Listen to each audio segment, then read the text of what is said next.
Hi, I'm Dr. Alessio Fasano, a pediatrician, director of the Center for Celiac Research at University of Maryland School of Medicine. Today, in partnership with General Mills, we're talking about how to eat gluten-free healthfully. But first of all, let's define what is gluten. Gluten is the most abundant protein in several grains, including wheat, rye, and barley, and it's the offended proteins that make people genetically predisposed with celiac disease sick. What is celiac disease?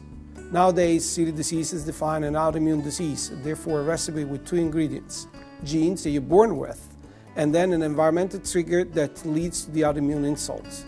It's unique because it's the only one for which the environmental trigger is known, and it's gluten.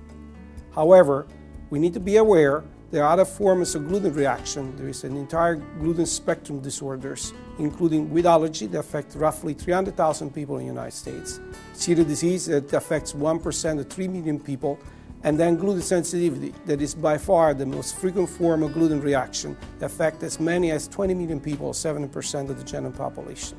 The symptoms are common among the three conditions, the most frequent being gastrointestinal symptoms, including diarrhea, weight loss, failure to thrive, and other unusual but still GI symptoms like constipation and vomiting.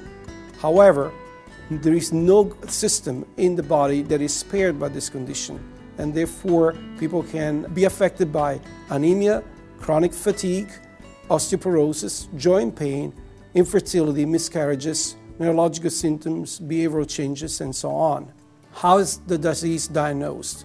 There is a screening test that is very accurate that needs to be followed by confirmation by an intestinal biopsy showing the damage. If the diagnosis is not made on time, there is a risk of comorbidities like develop other autoimmune diseases or conditions that cannot be repaired like short stature and osteoporosis.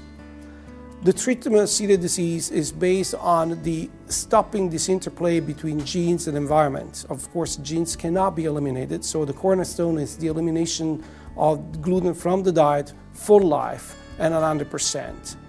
Easy to say, very difficult to implement unless we call for action in which healthcare professionals, dietitians, and nutrition and industry will work together to provide palatable and cost-effective gluten-free products for people suffering with celiac disease and other forms of gluten reaction.